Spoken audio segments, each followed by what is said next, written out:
রাসূল করিম সাল্লাল্লাহু আলাইহি ওয়াসাল্লাম একদিন কাবা শরীফের ছায়ায় বসেছিলেন, আরাম ফরমাচ্ছিলেন। এমন সময় হযরত খাব্বাব বিন আল আরিফ রাদিয়াল্লাহু তাআলা আনহু সেখানে উপস্থিত হলেন।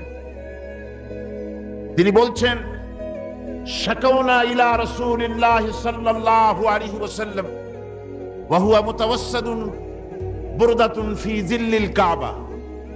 আমি রাসূলের কাছে গেলাম, যে দেখলাম তিনি কাবা শরীফের ছায়ায় আরাম ফরমাচ্ছেন, চাদরকে বগলের তলায় দিয়ে তারপরে হাতার উপরে মাথা রেখে কাবা শরীফের ছায়ায় আরাম ফরমাচ্ছিলেন। হে আল্লাহর রাসূল, আপনি কি আমাদের জন্য আল্লাহর কাছে সাহায্য কামনা করবেন না? আপনি কি আল্লাহর কাছে আমাদের জন্য দোয়া করবেন না? আমরা তো মার খেতে খেতে শেষ হয়ে গেলাম, আমাদেরকে না খাওয়ায় রাখতেছে, আমাদেরকে অত্যাচার করতেছে, আমাদেরকে আগুনের উপরে চিৎ করে শোয়ায় রাখতেছে, আমাদেরকে উটের পায়ের সাথে রশি দিয়ে বেঁধে মরুভূমির উপর থেকে তাড়িয়ে দেওয়া হচ্ছে। এই অত্যাচার আমাদের উপরে হতেছে। হে রাসূল, আপনি কি আমাদের জন্য দোয়া করবেন না? হাদিস শরীফে এসেছে, হুজুর সাল্লাল্লাহু আলাইহি ওয়াসাল্লাম সোজা হয়ে উঠে বসলেন। হুজুর বললেন, ও খাব্বাব, তোমাদের আগে এই জমিনে যারা দ্বীনের দাওয়াত নিয়ে এসেছিলেন, দ্বীনকে প্রতিষ্ঠিত করতে এসেছিলেন, তাদেরকে ওরা ধরত এবং তাদের জন্য মাটির ভিতরে গর্ত খনন করত, আর সেই গর্তের ভিতরে তাদেরকে কোমর পর্যন্ত গেড়ে দিয়ে তাদের মাথার উপরে এরপরে সুম্মা ইউতা বিল মানশার, এরপরে করাত আনা হতো, এরপরে সেই করাত দিয়ে তার মাথার উপরে চিরে জীবন্ত মানুষটাকে দ্বিখণ্ডিত করে ফেলানো হতো। মা ইয়াসুদ্দুহু যালিকা আন দীনি। ও খাব্বাব, এই চরম অত্যাচারের পরেও কোন একজন দ্বীনের দায়ীকেও তার আল্লাহর দ্বীনের রাস্তা থেকে এক চুল পরিমাণ সরিয়ে দিতে পারে নাই। ওয়াল্লাহি আব্বাব, আমি আল্লাহর নামে শপথ করছি, লা ইউতাম্মান্নাল্লাহু হাযাল আমরা হাত্তা ইয়াসিরা আর-রাকিবু মিন সানা ইলা হাযরামাউত। আমি আল্লাহর নামে কসম করে বলছি, সেদিন বেশি দূরে নয় যেদিন সানা থেকে হাযরামাউত পর্যন্ত লোকেরা চলাফেরা করবে, সওদাগরেরা যাবে, নারীরা চলবে, লা ইয়াখাফু ইল্লাল্লাহ, আল্লাহর ভয় ছাড়া মানুষের অন্তঃকরণে চোরের ভয়, ডাকাতের ভয়, জেনার ভয়, কোন ভয় জনগণের কলিজায় আর থাকবে না। ভয় থাকবে একটাই, সে ভয় হবে কার? আরো জোরে বলুন, কার ভয়? শুধুমাত্র আল্লাহ সুবহানাহু ওয়া তাআলা, তার ভয় মানুষের অন্তঃকরণে থাকবে, আর কারো ভয় থাকবে না। ওয়ালাকিন্নাকুম তাস্তাজিলুন, আসলে তোমরা বড্ড তাড়াহুড়ো করো। মুসা আলাইহিস সালামের জামানায় জাদুর প্রভাব ছিল। তখন আল্লাহ রাব্বুল আলামিন মুসা আলাইহিস সালামকে একটা মুজিজা দিলেন। কি দিলেন? আল্লাহ রাব্বুল আলামিন বললেন, ওয়া মা তিলকা বিয়ামিনিকা ইয়া মুসা। মুসা, তোমার ডান হাতে ওটা কি? তিনি বললেন, এটি একটি লাঠি। আল্লাহ পাক বললেন, লাঠি তো ঠিকই, কিন্তু এর মধ্যে আরো এক ক্ষমতা আছে, তুমি জানো না, লাঠিকে ফেলে দাও। লাঠি ফেলে দিলেন, কি হয়ে গেল? হিয়া হাইয়াতুন তাসআ, বিরাট এক সাপে পরিণত হয়ে গেল। এই সাপ নিয়ে, এই লাঠি নিয়ে তিনি জাদুকরদের মোকাবেলা করলেন। জাদুকরেরা বলল, আপনি আগে দেখাবেন জাদু না আমরা দেখাবো আগে? মুসা আলাইহিস সালাম বললেন, তোমরা আগে দেখাও। তারা জাদু মন্ত্র পুত করে আশেপাশের সব জিনিসগুলিকে বাঘ, সিংহ ইত্যাদি বানিয়ে ফেললো। এগুলি ঝাঁপিয়ে পড়লো মুসা আলাইহিস সালামের উপরে। ক্ষণিক সময়ের জন্য মুসা আলাইহিস সালাম ঘাবড়ে গেলেন। আল্লাহ রাব্বুল আলামিন হযরতে মুসাকে ডেকে বললেন, মুসা রে, ভয় পাওয়ার কোনো কারণ নাই। প্রতিষ্ঠিত একটি সরকারের বিরুদ্ধে তোমাকে নামায় দিয়া ময়দানে তোমাকে আমি একা ছেড়ে দেই নাই। আমি আল্লাহ রাব্বুল আলামিন তোমার সাথে আছি। হাতের লাঠি ছেড়ে দাও। মুসা আলাইহিস সালাম লাঠি ছেড়ে দিলেন। লাঠি সাপ হয়ে গেল। হা করলো জাদুকরদের তৈরি করা সমস্ত বাঘ, সিংহ, সাপ মুসা আলাইহিস সালামের লাঠি মার্কা সাপের পেটের মধ্যে গিয়া ঢুকলো। জাদুকরেরা মনে করলো, আমরা যা দেখালাম তা তো জাদু। নিঃসন্দেহে মুসা আলাইহিস সালাম যা দেখালেন তা নিঃসন্দেহে জাদু নয়, কারণ জাদু তো খেয়ে ফেলে দিয়েছে। কাজী জাদু যে জিনিসে খায় সেটা তো জাদু না, সেটা জাদুর বাবা অথবা দাদা। এটা ছিল মুসা আলাইহিস সালামের মুজিজা। হযরত দাউদ আলাইহিস সালামের মুজিজা ছিল আল্লাহ রাব্বুল আলামিন তাকে মুজিজা দিয়েছিলেন, গলার সুন্দর আওয়াজ দিয়েছিলেন। তিনি যখন জাব্বুর শরীফ তেলাওয়াত করতেন, উড়ন্ত পাখিরা ওড়া বন্ধ করে চতুর্দিকে বসে আল্লাহর কালাম শুনতো। তিনি লোহা দিয়ে অস্ত্র তৈরি করতেন। অস্ত্র বানাবার সময় আগুন দিয়ে লোহা পোড়ায় অস্ত্র বানাতে হয়। দাউদ আলাইহিস সালামের তার প্রয়োজন ছিল না। তিনি যখন লোহা হাতির ভিতরে নিয়ে চাপ দিতেন, লোহা পানি হয়ে আঙ্গুলের ফাঁক দিয়া গলে পড়ে যেত। হযরত সুলাইমান, আল্লাহ রাব্বুল আলামিন তাকে মুজিজা দান করলেন। কোরআনে কারীমের ভিতরে রব্বুল আলামিন বলেন, হযরত সুলাইমান আলাইহিস সালাম সকাল বেলায় বিনা মেশিনে বিনা ইঞ্জিনে তক্তার উপরে বসে যেতেন। তক্তা 1 মাসের পথ অতিক্রম করত। আবার সন্ধ্যা বেলায় বসতেন, এই তক্তা আর 1 মাসের পথ অতিক্রম করে যেত। ঈসা আলাইহিস সালামের মুজিজা ছিল, জন্মান্ধের চোখের উপরে হাত বুলিয়ে দিতেন, সঙ্গে সঙ্গে চোখ ভালো হয়ে যেত। কুষ্ঠব্যাধিগ্রস্ত লোকের গায়ে হাত বুলাতেন, সঙ্গে সঙ্গে কুষ্ঠব্যাধি ভালো হয়ে যেত। এই হলো তাদের মুজিজা। পয়গম্বরেরা বিদায় হয়ে গেলেন, মুজিজা বিদায় হয়ে গেল। দাউদ আলাইহিস সালাম বিদায় হলেন, মুজিজার সাথে নিয়ে গেলেন। তার উম্মতেরা ওই লোহাগুলি আর কেউ গলাতে পারে নাই, আজও কেউ গলাতে পারে না হাত দিয়া চেপে ধরে। সুলাইমান আলাইহিস সালাম দুনিয়া থেকে বিদায় হয়ে গেছেন, মুজিজা নিয়ে কবরে চলে গেছেন। আজ আর তার অনুসারীরা অথবা দুনিয়ার কোন মানুষ বিনা ইঞ্জিনে তক্তায় বসে আর হাওয়ায় উঠতে পারবে না। মুসা আলাইহিস সালাম বিদায় হলেন, লাঠির মুজিজা চলে গেল। তার উম্মতেরা, তার অনুসারীরা কিয়ামত পর্যন্ত যদি 1000 চেষ্টা চালায়, লাঠিকে আর কোনোদিন সাপে পরিণত করতে পারবে না। ঈসা আলাইহিস সালাম, আল্লাহ রাব্বুল আলামিন তাকে উঠায় নিলেন, মুজিজা তিনি সাথে নিয়ে গেলেন। আজ তার কোটি কোটি শত শত কোটি উম্মতেরা, দুনিয়া যারা তার উম্মত দাবি করে, খ্রিস্টানেরা হাজারো যদি চেষ্টা চালায়, তবুও জন্মান্ধের চোখের উপরে হাত বুলিয়ে চোখ আর ভালো করতে পারবে না। কুষ্ঠব্যাধিগ্রস্ত লোকের গায়ে হাত বুলিয়ে কুষ্ঠব্যাধি ভালো করতে পারবে না। তার মানে হলো, নবীরা যে যা যত মুজিজা পেয়েছিলেন, জীবদ্দশায় মুজিজা কাজে লেগেছে। দুনিয়া থেকে বিদায় হয়েছেন, মুজিজার সাথে নিয়ে গেছেন।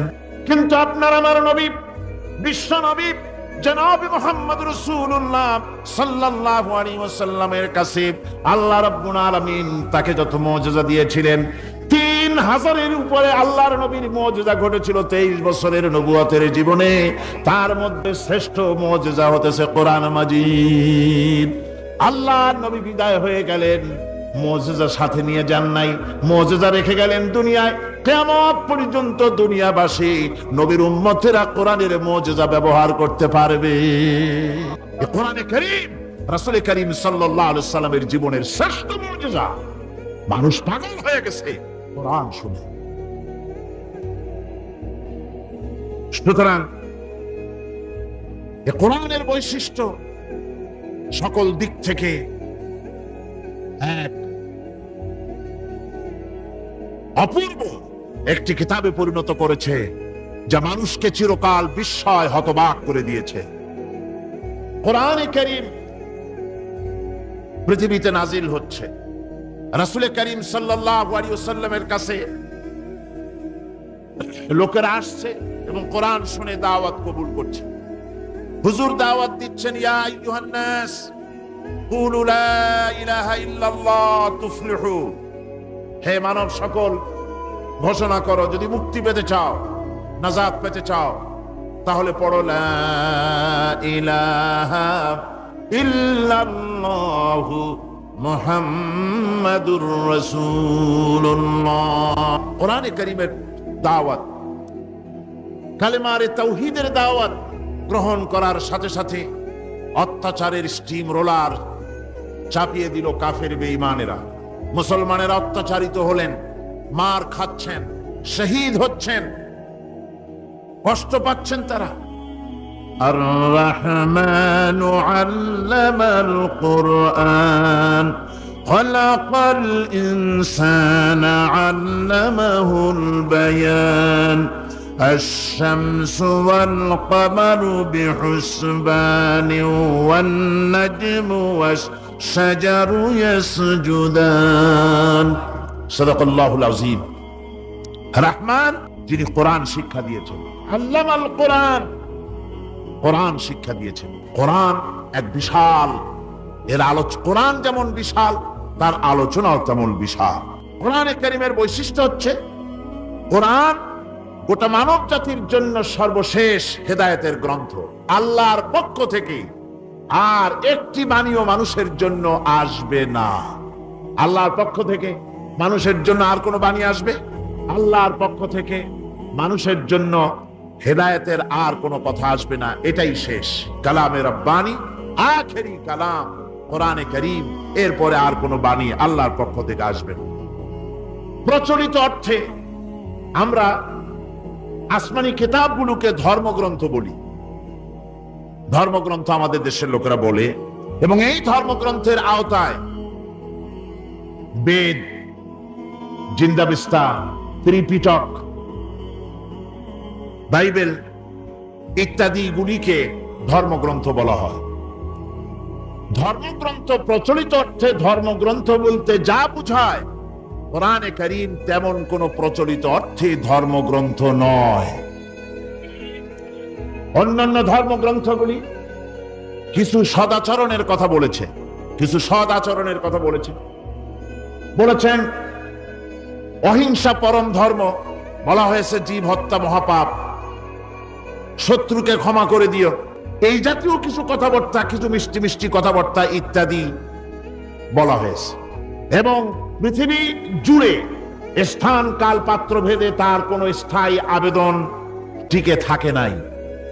কোরআন হচ্ছে সেই কিতাব, কোরআন হচ্ছে সেই গ্রন্থ যা প্রচলিত অর্থে ধর্মগ্রন্থ নয়, বরং কোরআন হচ্ছে একটি পূর্ণাঙ্গ জীবন বিধান, যাকে আরবিতে বলা হয় মুকাম্মাল নিজামে হায়াত, যাকে বলা হয় কমপ্লিট কোড অফ লাইফ, যাকে বলা হয় পূর্ণাঙ্গ একটি জীবন বিধান।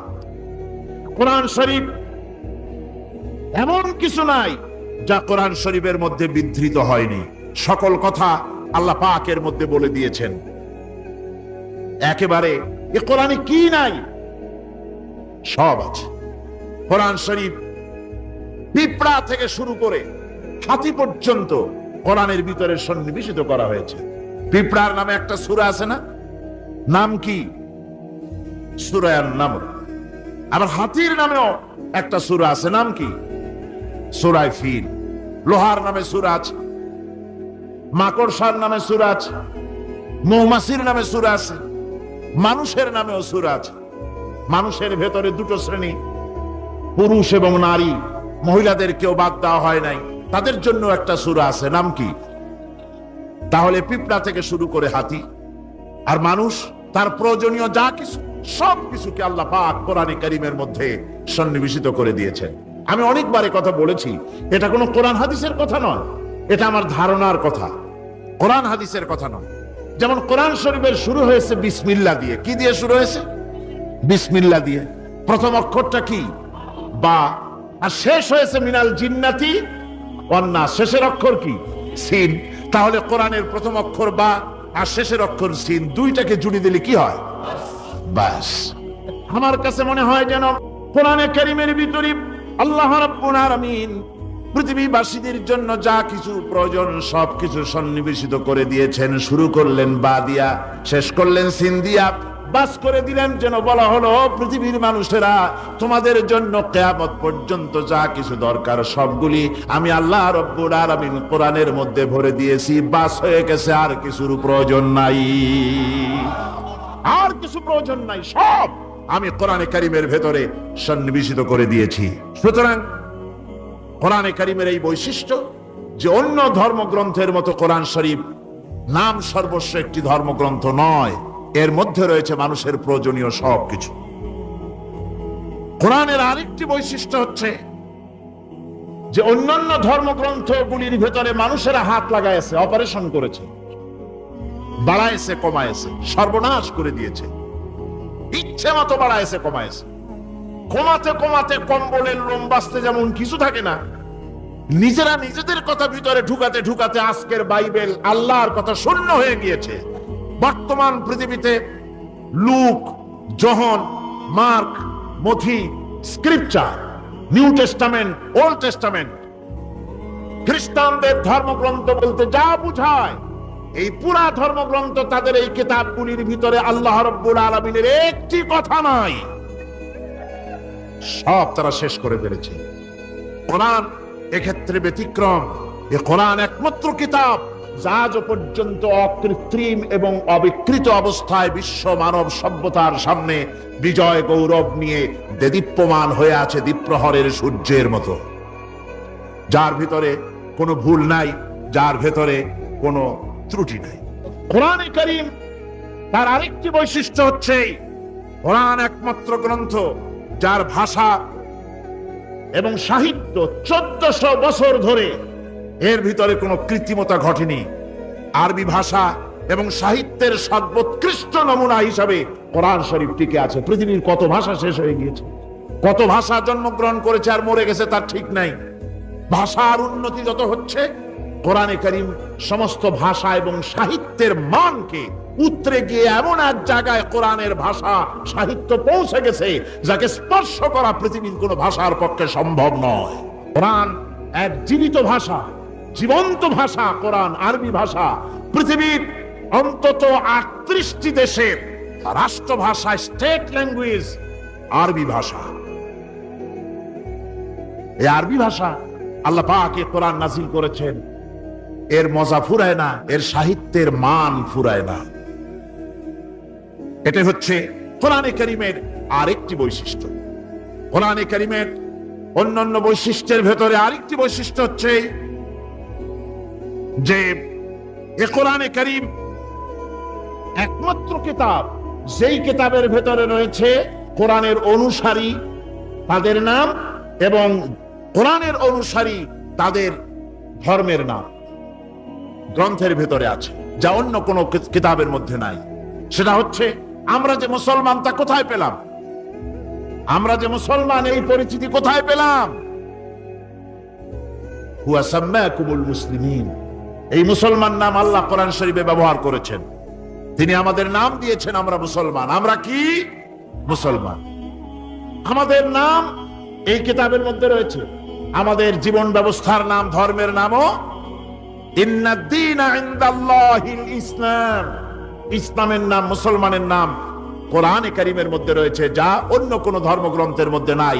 হিন্দু, খ্রিস্টান, বৌদ্ধ এ সমস্ত নাম তাদের নিজেদের বানানো নাম, তাদের ধর্মগ্রন্থের ভিতরে সব নামের কোনো পাত্তা নাই। কোরআনে কারীমের আরেকটি বৈশিষ্ট্য হচ্ছে কোরআন বিশ্বের সর্বাধিক পঠিত গ্রন্থ। এত বেশি পড়া হয়েছে, এ কোরআন পড়া হচ্ছে এত বেশি পৃথিবীর কোন বই আজ পর্যন্ত পড়া হয় নাই, আর হবেও না। কোরআনে কারীমের আরেকটি বৈশিষ্ট্য হচ্ছে এই বিশাল ধর্মগ্রন্থ, এই বিশাল জীবন ব্যবস্থা, এই বিশাল কিতাব মানুষেরা মুখস্থ করেছে। আপনি আমাকে বলেন, নিজের ভাষা নয়, নিজের মায়ের ভাষা নয়, এমন এক বিশাল কিতাব মানুষ মুখস্থ করতে পেরেছে, এর কোন নমুনা আছে দুনিয়ায়? এর কোন নমুনা আছে?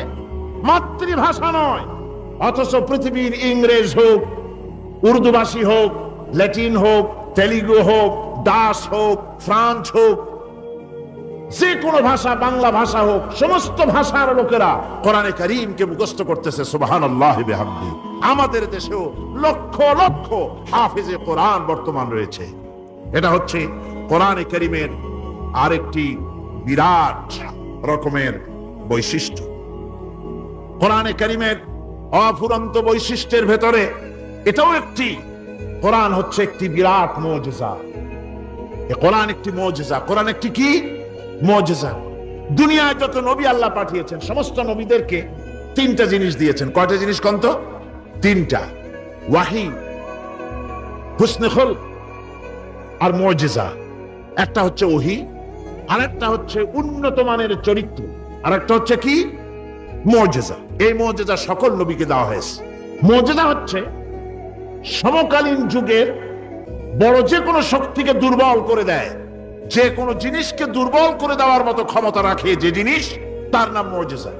কোরআনের আরেকটি বৈশিষ্ট্য হচ্ছে এই কোরআন এক সময় নাজিল হয় নাই।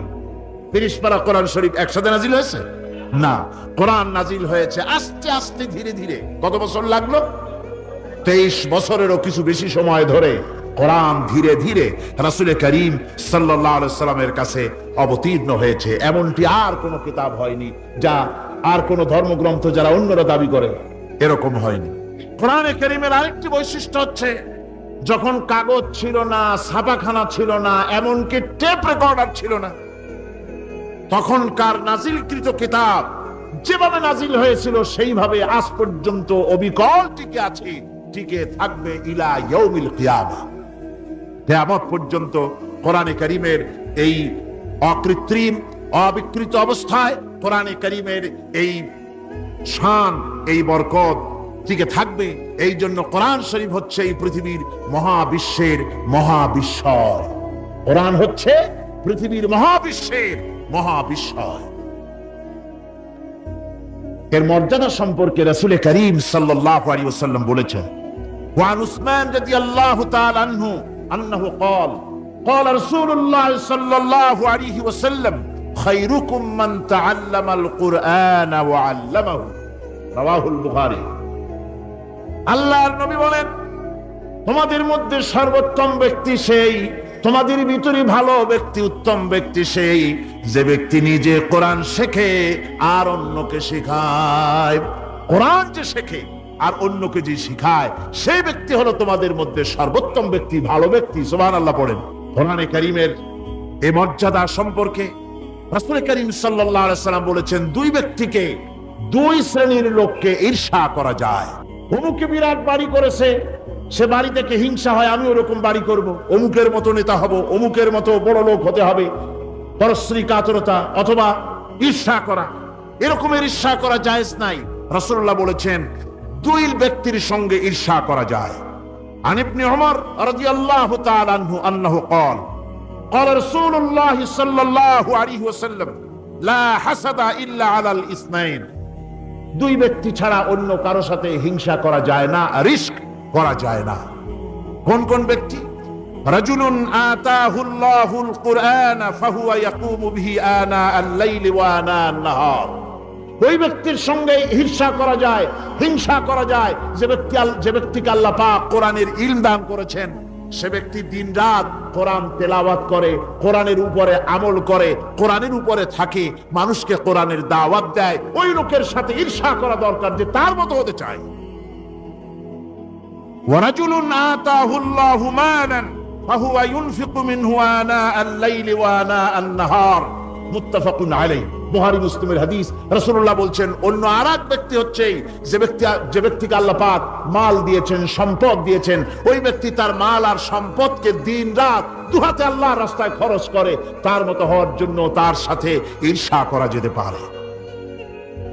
আমার বন্ধুগণ, এই কোরআন হচ্ছে এমন এক কিতাব যে কোরআনকে নিয়ে যারা অগ্রসর হয় আল্লাহ তাদেরকে বাড়ায় দেন, আর কোরআনের সাথে যারা হিংসা করে, বিদ্বেষ করে, আল্লাহ তাদেরকে অধঃপাতিত করে দেন।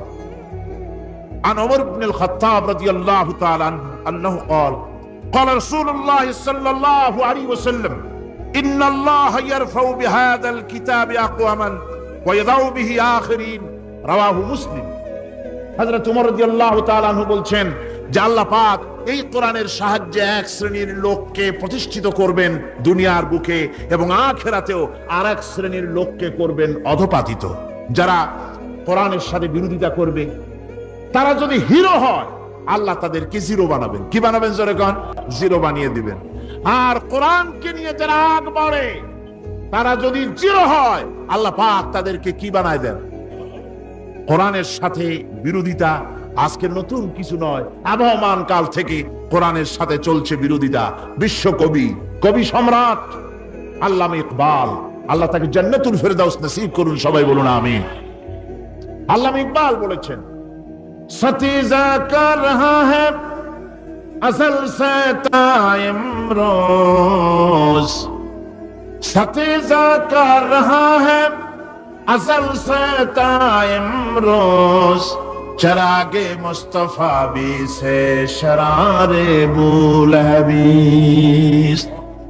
মুহাম্মদ সাল্লাল্লাহু আলাইহি ওয়াসাল্লামের দ্বীপ শিখার সাথে, আল্লাহর দ্বীনের সাথে আবু জাহাল, আবু লাহাবের অগ্নিস্ফুলিঙ্গের সংঘর্ষ আবহমান কাল থেকে লেগে এসেছে, কিন্তু ওদের এই অগ্নিস্ফুলিঙ্গের টক্কর লেগে মুহাম্মদ সাল্লাল্লাহু আলাইহি সাল্লামের টিম টিম করে জ্বলে ওঠা এই প্রদীপটি প্রচন্ড ঝড়ো হাওয়ার মুখে, টর্নেডো আর গর্কির মুখে নিভে যায়নি, জ্বলছে, জ্বলবে কিয়ামত পর্যন্ত। এটাকে নিভাবার ক্ষমতা বিশ্বের কোন মানুষের নাই। ফু দিয়ে কেউ যদি নিভাতে চায়, চেহারা শুদ্ধ, মাথা শুদ্ধ, পুরে ছাই হয়ে যাবে, কোরআনের আলোকে নির্বাপিত করতে পারবে না।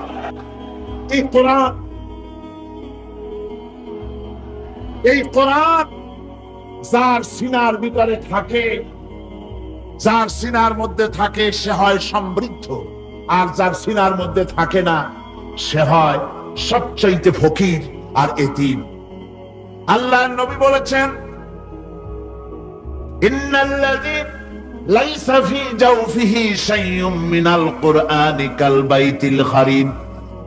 যেই দেহের ভিতরে কোরআন নাই, যেই দেহের ভিতরে, যেই সিনার ভিতরে কোরআন নাই, ওই মানুষটা হতেছে একটা সাড়া বাড়ির মতো, একটা উজাড় বাড়ির মতো, বিরান বাড়ির মতো। বিরান বাড়িতে কি থাকে? সাড়া বাড়িতে কি থাকে? কি কয়?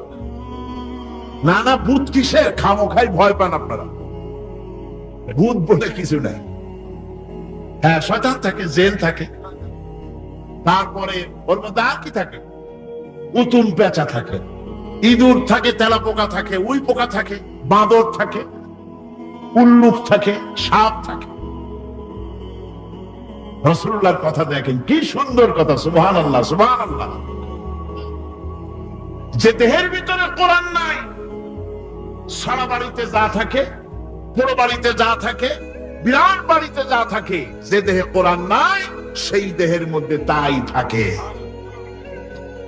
আজ দেখুন, বাংলাদেশের শিক্ষাঙ্গনে, কলেজ, ইউনিভার্সিটি গুলিতে কোরআন পড়ানো হয় না। বলেন ঠিক কিনা? আমাদের বিশ্ববিদ্যালয়গুলিতে কোরআন পড়ানো হয়, তাফসীর পড়ানো হয়, হাদিস পড়ানো হয়। হাদিস, কোরআন, আল্লাহর কালাম পড়ানো হয় না বলে অবস্থা কি হয়েছে? হাদিস থেকে মিলায় নেন, ইন্নাল্লাযী লাইসা ফী জাওফিহি শাইউম মিনাল কুরআনি কাল বাইতিল খারিব। কোরআন নাই তো সারা বাড়ি। কোরআন নাই তো কি আছে? যে ঘরের মধ্যে মানুষ নাই, উল্লুক থাকে, ভাল্লুক থাকে, শয়তান থাকে, তেলাপোকা থাকে, সার পোকা থাকে, হিংস্র প্রাণী ভরপুর থাকে। যে শিক্ষা প্রতিষ্ঠানে কোরআন পড়ানো হয় না, সেখানেও সন্ত্রাসীরা বাস করতে পারে, ভালো মানুষ টিকতে পারে না। এই জন্য কোরআন যেখানে পড়া হয় না, সেটা কবরের তুল্য। কোরআন যেখানে তেলাওয়াত হয় না, সেটা কিসের তুল্য? কবরের তুল্য। আল্লাহর নবী বলেছেন, আনাবি হুরায়রা রাদিয়াল্লাহু তাআলা আনহু আন্নাহু ক্বাল قال رسول الله صلى الله عليه وسلم لا تجعلوا بيوتكم مقابر رواه মুসলিম। আল্লাহর নবী বলেন, তোমাদের ঘরগুলিকে তোমরা কবর বানাইও না। অর্থাৎ যে ঘরের মধ্যে কোরআনে কারীম তেলাওয়াত হয় না, সেটা কবরের সমতুল্য। কবরের সমতুল্য। আগে আমাদের ঘর সমূহে যখন ছোট ছিলাম, তখন দেখতাম ঘরে ঘরে কোরআন তেলাওয়াত হতো, ঠিক না? প্রত্যেকটা ঘরের জানালা দিয়া সকালবেলায় আওয়াজ আসতো, আউযু বিল্লাহি মিনাশ শাইতানির রাজীম, বিসমিল্লাহির রাহমানির রহিম। তেলাওয়াতের আওয়াজ ভেসে আসতো। আজ আর এই অবস্থা নাই। আজ ভদ্রলোকের বাড়ির সামনে দিয়ে হেঁটে যাবেন, সকালবেলা কিসের তেলাওয়াত? জনমের ঘুম ঘুমায়, পাইকারি দরে ঘুমায়, ফজরের নামাজ নাই। শহরের অবস্থা, অধিকাংশ বাড়িতে ফজরের নামাজ হয় না।